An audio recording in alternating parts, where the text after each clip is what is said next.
Hey, this is the return of We Called It. We were off last week. We are back to give you excellent picks and analysis on the upcoming week in the NFL. We are short-staffed this week. It is just Anthony and I, but that is good news for everyone because we are going to give a take on every game this week. Anthony, are you excited for this loaded show that will probably be shorter than any of the others?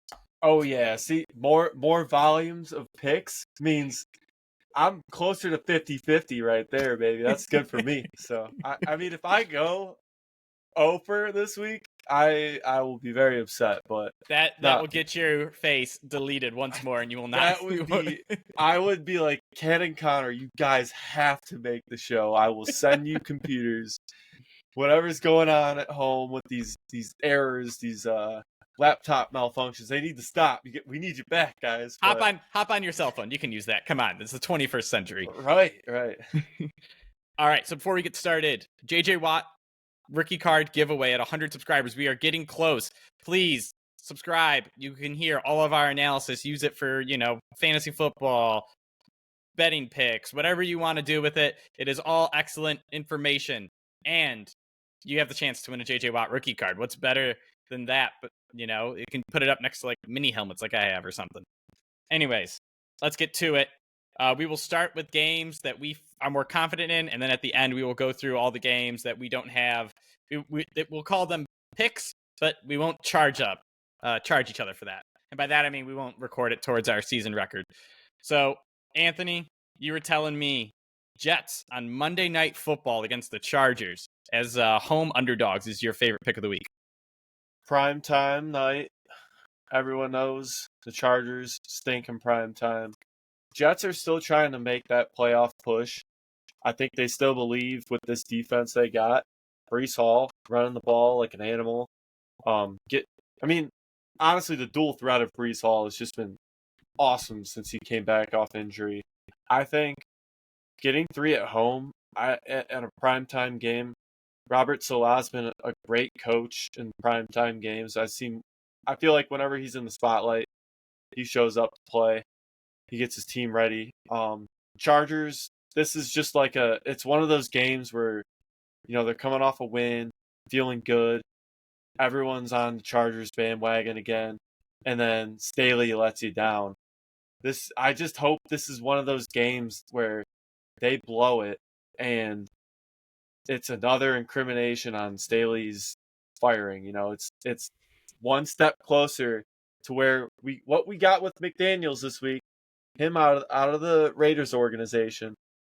Hopefully it gets us one step closer in that Chargers organization. I don't prey on like a lot of people's downfall, but this guy, I don't know, Staley's just burned me one too many times, whether it comes down to fantasy or picking games.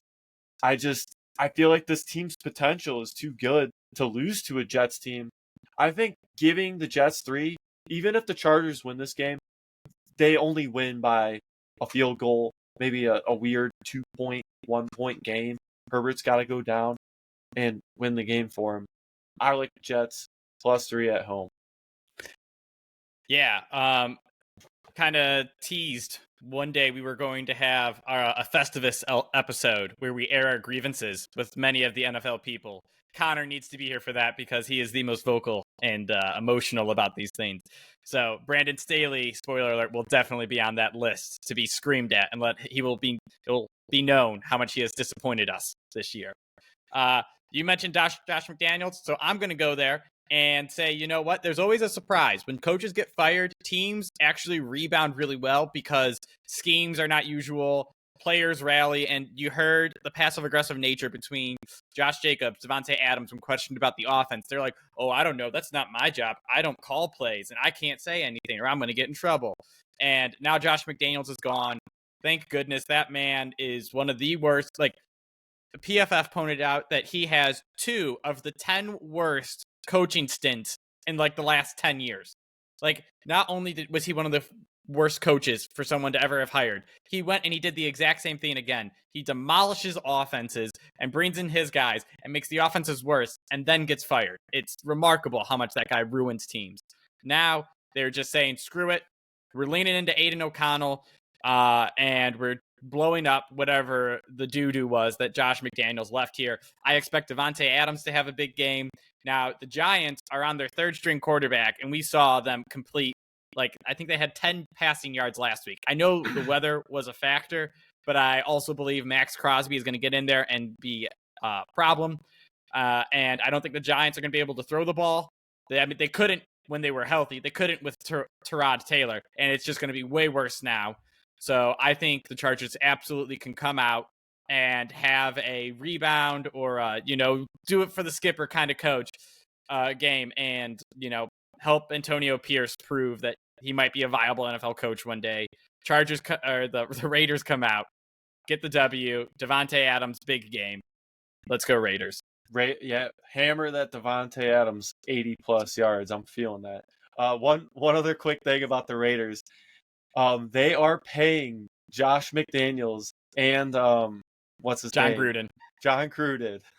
Still, through this year, they're paying that man. It's something like crazy. They have contracts for the next 3 years.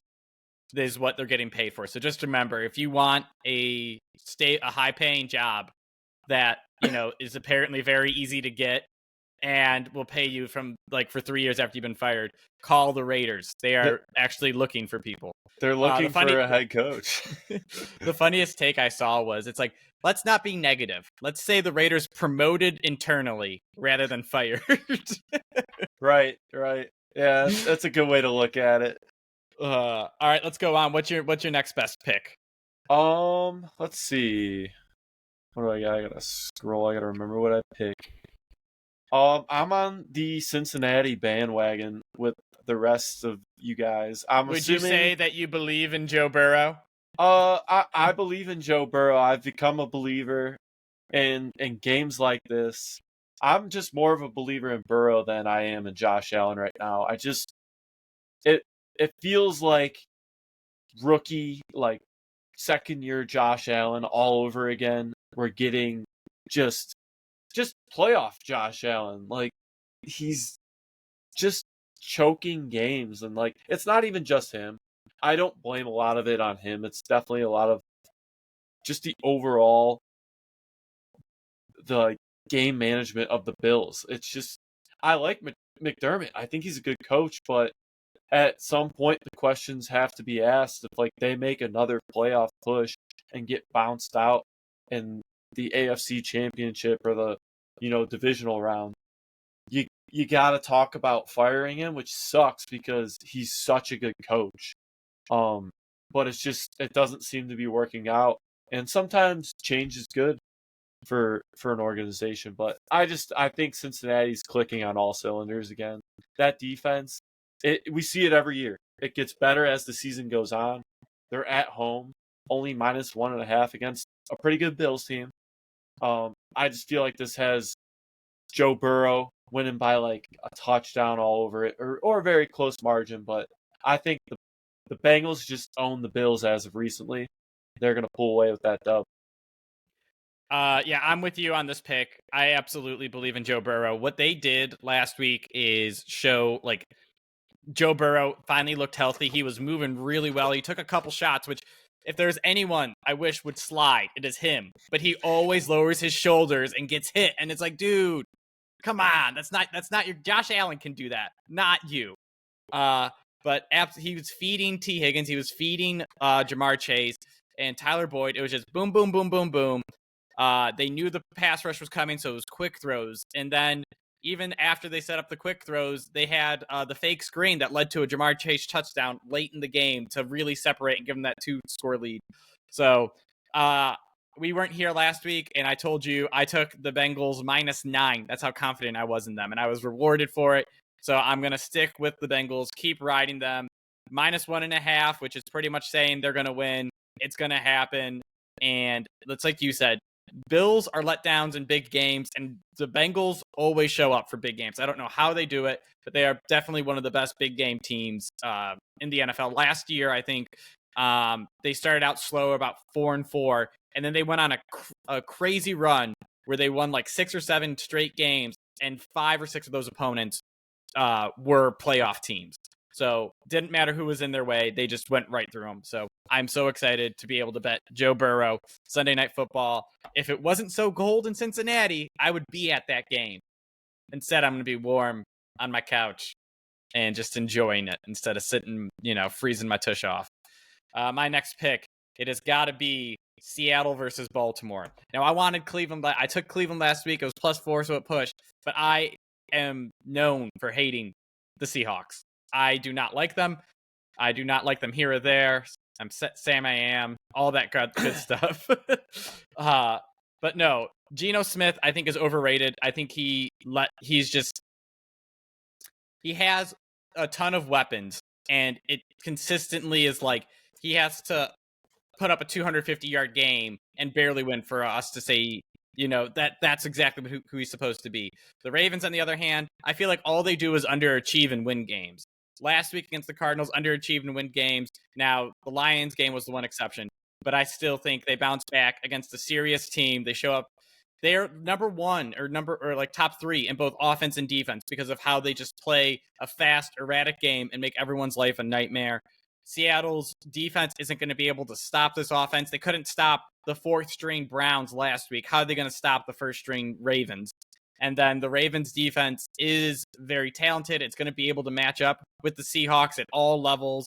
They have corners to, go against DK Metcalf, title lock. It doesn't matter how many layers. They can match it. The one weak spot is their pass rush, but Seattle's offensive line isn't great at pass blocking. So it doesn't matter that that's a weak point. You get them for -5.5. I think that is absolutely, if it was 6, I would say no.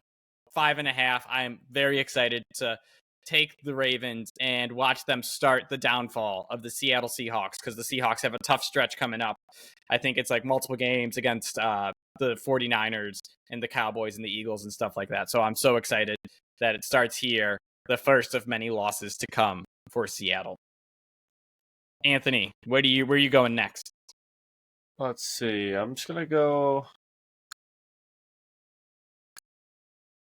up to New England, -3.5 at home against the fire sale Washington Commanders. I don't know if you guys saw, but the Commanders absolutely unloaded the defensive front, and I think they're just calling it quits on this season. I wouldn't be surprised if Rivera is no longer the head coach after this season. I'm surprised they didn't get rid of McLaurin too, but you gotta salvage something. And New England's playing a little bit better. They're hard to bet on, but Mac Jones seems like he's starting to make his way back. And -3.5 at home, Belichick, he wins these kind of games. I like them a lot in this game. I would almost take them to cover a touchdown against a team that just lost one of the best pass rushers in the NFL. Then their other really, really good pass rusher. Yeah, I don't know how they're going to be able to stop. Like, this might be Ramondre Stevenson's game. He might actually have a huge game finally, but we'll see what happens. I really like New England to kind of take control of this game, take an early lead, and really just never stop. Yeah, so the thing that blows my mind about Washington is they traded their edges. They didn't trade their interior defensive line. They traded the outside of it. The part that like everyone dies for and looks for is the part they gave away, even though they're really good players. And they kept their expensive middle section, which I just don't understand. It's like, why would you overpay for the less valuable thing and then give up what everyone wants? It's completely backwards to, like, I don't know, economics. But Yeah. anyways, I can't believe in Mac Jones. It's a personal bias. But yeah, no, I'm not the biggest fan of Mac Jones, but he is playing better. We're seeing him actually not blow games that much. Complete passes, which is crazy. There was a really bad stretch there where I didn't think they were ever going to make it back, that Mac Jones was done. But Belichick said, you know what, we're sticking with this guy because there's not a lot behind him that's very good. And it panned out for now. Speaking about guys that aren't very good, but there's not much to replace them. I am going with Tampa Bay as a road underdog against Houston. Baker Mayfield is the guy I was referencing, and the bottom line is I bought into Houston going into last week. I was excited. I thought Houston versus Carolina could be a potentially high scoring game. And then they proved me wrong, and that game was miserable to watch. The only reason Carolina won is because one of their receivers was smart enough to dodge a pass so that Adam Thielen behind him could catch it. It was remarkable just how ugly that game was, start to finish. And now I think Tampa Bay, they are a very, very average team. And the thing about Baker Mayfield is you can absolutely cause problems for him if your defensive front can make him uncomfortable. The Texans don't have they don't have a very good defense. They have a well-coached defense. They have a well-schemed defense. However, in terms of creating pressure on Baker Mayfield that just makes him uncomfortable, I don't think it's going to be there. I think if they create stuff, it's going to be off the blitz, and you can beat that with quick passes. That is Chris Godwin's specialty. So Baker Mayfield can just call hike, find Chris Godwin, chuck it to him real quick. So I think the Buccaneers are absolutely going to continue to be a very, very average team and compete for the division title in their very, very average division. And by average, I mean all the teams at best are average. It's the worst division in the NFL. So Tampa Bay +3. I think they got this. I believe in CJ Stroud long term. I think he is a good quarterback. However, apparently there's growing pains because the Carolina defense ain't that good and it shut him down and it did not look pretty. So let's go on now. That was a very weird one last week. I was highly disappointed in the CJ Stroud train. But I mean, also, it comes down to, like you said, growing pains. Houston, such a young team. They can't be like Tampa Bay's got a lot of veterans. Like they win games like these. I could see them getting 3 points. I don't know. Houston doesn't stand a chance in this one. Then pick it. Anyways, let's head over across the pond to Germany. Miami versus Kansas City in what might be the best game of the week. I am so excited it is on. You get this is the best thing ever. It's on at 9:30 in the morning, and you get an extra hour of sleep because of daylight savings. This is the perfect time to have the Miami versus Kansas City game. So I'm so excited. Why don't you go? Tell us why you have the over. Actually, it should be pretty obvious. Because it's over there in Germany. You know, they're gonna put on for the beer with the drinking. Boston accent. for the beer drinkers. It's a late Oktoberfest, you know. But no, in all reality, this should be a high scoring game. Kansas City coming off of a very ugly loss against the Broncos. They need to redeem themselves. We might see Taylor Swift in the stands in Germany. She might put a concert on. I don't know. I don't have that information. But Travis Kelce, expect him to have a huge game here. Expect the Chiefs to just absolutely put up points. In Miami, you know what they do. Tyreek Hill will be running all over the field. Revenge game. He always wants to do good against this team. I'm sure the Chiefs are going to scheme against him a little bit better than most teams have, but I still expect this Miami offense to absolutely go haywire. 50 points, I think it ends up being like the 52 to 58 range in this game. As a winner goes, I didn't pick one, but if I had to take one, I do like Miami +1.5. But we all know the rumors and like the funny, the Chiefs and the referees, you can't beat them. We might see the Zebras. They let the Broncos take last week. They let Russ cook, but I think it's back on the Chiefs bandwagon. I don't know. I'm in between. That's why I hit the over. All right. So listen, I know the Chiefs are coming off a loss, and the Dolphins, listen to this, their strength of victory is 28.3%, aka their opponent's win percentage in games that they've won is .283, which is like the teams are 2-7. It's absolutely abysmal. But let me tell you, I think they come out and they play to the Chiefs' weaknesses. So Kansas City, surprisingly, is not a team built to score fast. Now, they have Patrick Mahomes, and absolutely they have speed on the outside. But teams play them so like on such a coverage style basis that they just aren't allowed to score quickly. So they're going to be slowed down, and they're going to have to play the methodical game that they've been playing all year. But Jalen Ramsey is back for the Dolphins. He had a solid showing in his first week back, and I think he is going to be on Travis Kelce duty. I'm not saying he stops Travis Kelce. I'm not saying he like even takes him completely out the game, but I think he makes enough plays that it sets Kansas City back. And the problem when you are forced to have those long sustaining drives is it's just harder to string together 10 good plays than it is to, hit Tyreek Hill for one touchdown. And I believe what you're saying, that, they might be smarter and be more ready for the Tyreek Hill speed. But I also think Miami started to feed its off-speed pitch last week. That's Jalen Waddle. He had a big 120-yard game, 7-ish catches, and he had the game clincher with that 30-yard touchdown when everyone was giving attention to Tyreek Hill. So I think Kansas City does exactly what you're saying. I think they try to take away the running game because the Dolphins' run game has been absolutely it gashes people. Even if they don't do it all the time, they still are getting five yards of carry. Mostert was insane to start the year. Now he's just really good. Jeff Wilson looked solid in his return. But I really think Jalen Waddle can be the difference maker here. And that is just because I don't think Kansas City is going to be focusing on Tyreek Hill, and I don't think they have the remaining manpower to take him away.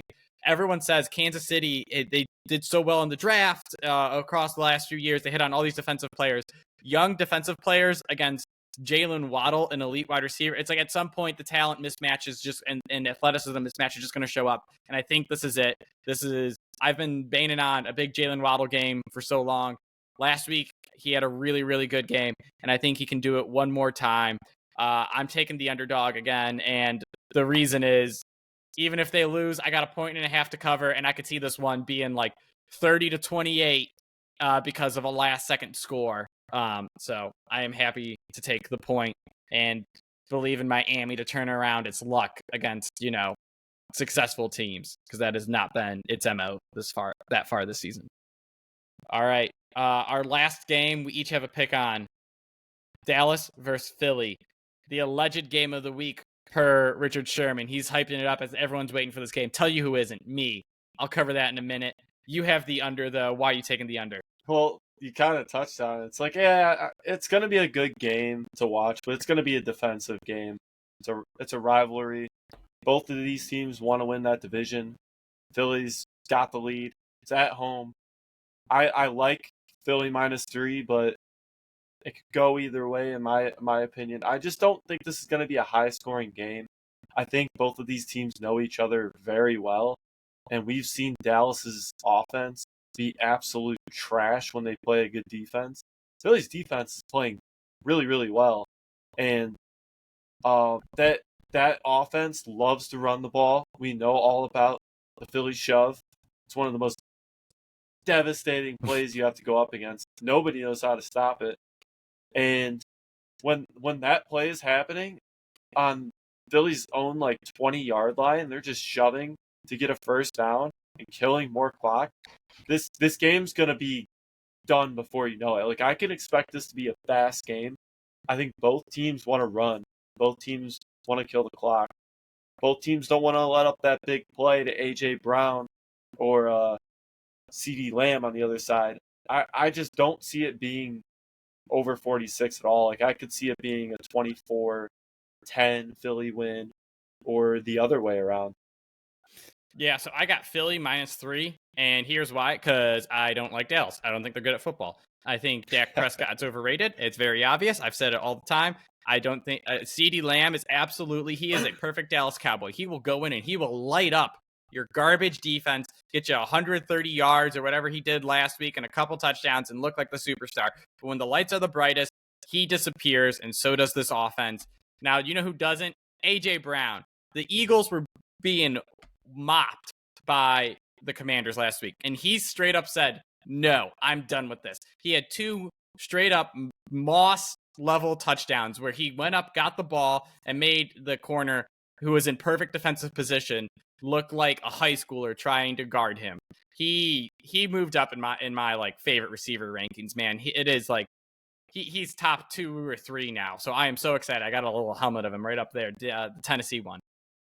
So I think Philly comes out and Jalen Hurts finally had a good passing game.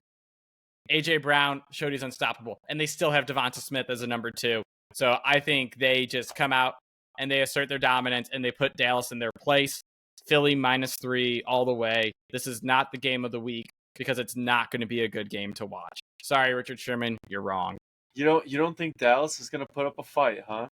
I think Dallas is going to put up a fight the same way they did against San Fran. I think you're right about Dak Prescott not being the guy and McCarthy maybe not being a good coach, but you can't put that on CeeDee Lamb, man. It's the same thing Devontae Adams is dealing with. It's all about the quarterback. We haven't seen him with a good quarterback, so you don't know if he could be good against the good teams. You know who I know doesn't need a good quarterback? Justin Jefferson. What do you mean? Kirk Cousins. AJ Brown. You can't say Kirk Cousins hasn't been a good quarterback. Kirk Cousins has been a good quarterback, but I saw him last year where he just closed his eyes and he threw it generally towards Justin Jefferson. Wouldn't you? Wouldn't you? Hey, I'm just saying. You know who doesn't do that? Dak Prescott. He doesn't close his eyes and just say, "Go get it, CD." Yeah, that's because he doesn't have the arm talent. Kirk Cousins at least has the arm talent, dude. Kirk Cousins, the arm talent to blindly chuck and duck. You like that? I mean, come on. All right, let's go through. We have 5 games that we didn't touch on, so we can go through these quickly. First one is Thursday night, and in classic Thursday night football fashion, the motto should be "They play football too," because this game is absolutely nothing. Tennessee versus Pitt, -2.5. Pitt at home, 36.5 total. Honestly, I like Tennessee as an underdog simply because this game is garbage and I want the points. Yeah, but 2.5 is not enough. They just came off of a very lucky week. I like the Steelers because the Steelers are still in contention. I think they can cover -2.5 at home. Tough place to play over at what once was Heinz Field. I won't call it the new name. It's kind of weird. Ackshire, I think. I have no idea. I drove by it earlier this year. Boo. Smelled bad. The whole town. No. Pittsburgh, decent city, bad sports teams. I don't know. I just like the Steelers -2.5. They're gonna run the ball. These are not picks official. Just a reminder to everyone. Yeah, not my pick, but if I had a gun to my head, I would take the Steelers -2.5. All right, let's go over. And we go from one garbage offensive performance to another. Green Bay versus the Rams. The Rams backup quarterback, I don't even know, versus Jordan Love, the backup quarterback of the Packers. It came out earlier that Matt LaFleur said he is not sure Jordan Love is the guy. And that's why with these teams facing off, I am saying the under is the way to go. These guys, Sean McVay and Matt LaFleur, come from a very similar mindset where they are happy to run the ball 20 times for 40 yards as long as they are not down more than a touchdown. And neither of these teams are scoring. It's gonna be awful to watch. It's gonna be classic, 1950s football. No one can throw, so they're just gonna sit and be like a little kid with his action figures. They're just gonna be smacking into each other. So there it is. Under 38.5. That's my take. Yeah, I like that too. If I could tease it up to like 45 just to be safe, I would, depending on what odds I'm getting. But yeah, now seeing that it's in Green Bay too, that's another good sign. It's getting cold up here in the north, and they don't like to throw the ball as much in the north when it gets cold. So yeah, the Rams on the road, backup quarterback. It sucks, man, because I'm a Cooper Kupp guy. I had him on a lot of teams. It just sucks because that offense, it's gonna stink now, man. It's not gonna be as good. But yeah, under all the way. I like that pick. All right, so you can do this next one. Erie versus Cleveland. The Browns get the blessing of not facing former Browns starting quarterback, Josh Dobbs. I think he started at least one game. Yeah, well, and it's not for the reason that I wanted it to be, for the reason that we traded back to get him. But no, I kind of I want to take the under at 37.5. They're talking about Watson playing. If Watson plays, hammer the under because he's going to be horrible.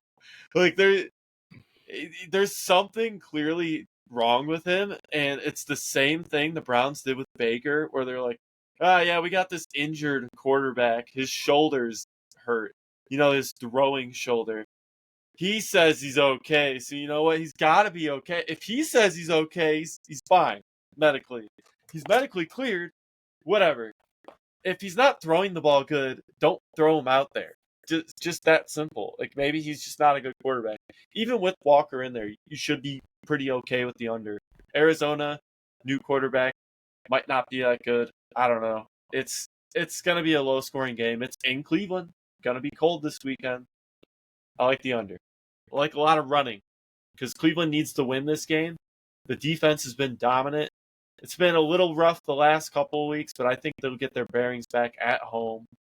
Myles Garrett, expect him to have a huge game. Defense got to show up, and they need a win. So I expect it to be ground and pound, heavy defensive game from Cleveland.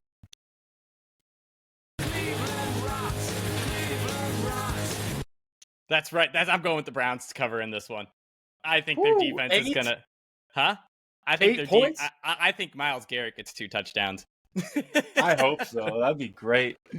That would boost my Myles Garrett Defensive Player of the Year pick. So I would love that. All right, but yeah, no, I'm taking Cleveland in that just because I can't remember the Arizona quarterback's name, but it is not pretty for them. If Kyler is not out there, it's just been rough for Arizona fans all year, and it's going to be even more rough now going forward. It was cool when they were winning games and competing in games they shouldn't have, but the offense that's over. That's done. It's definitely taken a plummet, and is James Conner still hurt? Yeah. He say what you will about that guy. He's a phenomenal running back.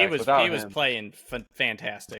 He's been great in Arizona, but without him, I don't see them having a chance. All right, I got this one. Chicago versus New Orleans.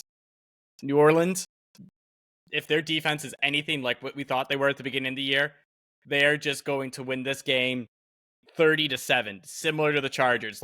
New Orleans and the Chargers, in my mind, are the same teams. You can't trust them at all any week, but when they outmatch an opponent, they can humiliate them because their talent is so much better. And when you're going up against a undrafted rookie who came from D2 and has a noodle arm, you better come out and absolutely plant your flag and say, you know what? No. We were not the team that you've seen recently. The team that came out and put the Colts in their place, and then that is going to come out and put the Bears in their place. That's who we are. Saints -8. What do you think? Yeah, and I kind of like 41 points. I kind of like the under in it too. I like the Saints. That's a good one. I should have said that when I was saying how good their defense is going to play. The Bears looked horrible. I mean, I watched that game. You shouldn't have. I think you know what I was watching for is I was like, DJ Moore is gonna have a good game. This quarterback. He's gonna take over. He's gonna be better than Fields. No, this guy had one good game. He's a one-hit wonder, is what I like to call him. I call him Baguette too because it's close to his last name. It's a nice nickname. But no, I like the under in that or New Orleans. Like you said, New Orleans defense shows up. The New Orleans defense we know they can be, and Kamara runs the heck out of the ball. They've got the tools on offense to win this game. They're still contending for that division. They need a win, and the best way to beat a team is to take a huge lead and never give it up. I think that's what's going to happen against Chicago because Chicago's bad. Very similar to what the Chargers did. Just get ahead and then just run until the clock says 0. All right, 2 left.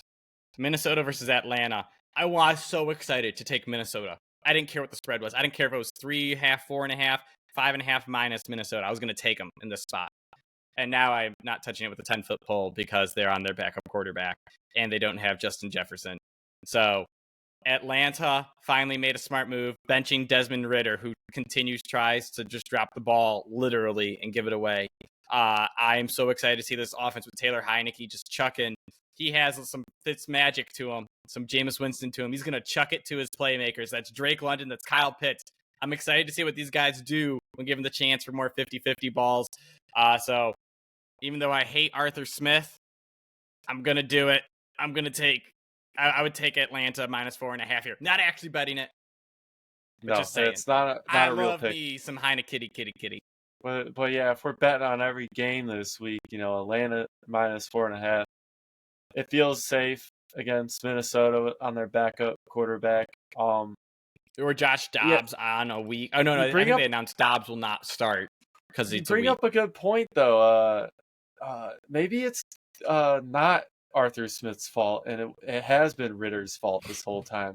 He's the one purposely not giving the ball to the playmakers. He's the one. He's in there. He's the one saying I feed the hot hand at running back while Tyler Algier has 20 carries for 50 yards and Cordero Patterson is 10 for 60. Come on. Hey, I've watched a lot of tape. I see him auto-bullying to those runs. When I see him kicking Bijan out the huddle, saying, Tyler, come in. 3rd and 15, he's like, screw it, let's just hand it off. Hand it off to our third string running back. I see him running in the end zone and intentionally dropping the ball out of bounds. I also hacked into Ritter's ESPN fantasy accounts. He's got Aguilar in all of them. Just what do you think? It's just an odd coincidence? I overthrew 3 goal line passes and then ran it up the middle with Tyler Algier for a touchdown. Whoops. I had the other team's defense again. Pick 6. This isn't Arthur Smith's fault. Maybe he is a genius. Maybe we have been wrong. Maybe Arthur Smith plays fantasy and has the opponent's teams too. Ever think about that? All right. Yeah. Let's go on. Last game, Indy versus Carolina. We just trashed Carolina for completely blowing it against Houston, and now they are home underdogs at only plus 2.5. I would take the Colts to cover this minus 2.5. I believe in Minshew. He's been putting up numbers. His defense has let him down. Well, guess what? Against Carolina, it doesn't matter if your defense lets you down because they can't score or do anything. So, Colts all the way. I kind of like, if I had to pick on this game, I'd take the over 43.5. I just think Minshew loves throwing the ball. He'll get his points. And he loves to throw the ball. Someone's catching it, whether if it's his team or not. Carolina can score. Indy's defense has been bad. I don't trust either of these teams to cover any kind of spread, whether I have plus 10 for Indy or Carolina. I just don't trust either team. This is just one of those games that scares me. That's why I didn't pick it. But I feel like the most trustworthy pick is the over, because for some reason it feels like Carolina, they have to keep up in this game if they want to stay relevant, and Indy's going to score points. So I think Carolina will find a way to score. There it is. Our week 9 takes. Anthony and I killed it. Talked about every game in under 38 minutes because Connor and Ken weren't here, and we clearly are more efficient and more clear and decisive in what we say and do. Dedicated. So, just a reminder, JJ Watt rookie card giveaway. Like, subscribe, hop on the board. You can get more great analysis from us. Get notifications whenever we post all this great analysis on YouTube. Follow us on Facebook. Buy us a yacht. I don't care. Thank you guys for listening. A yacht would be nice.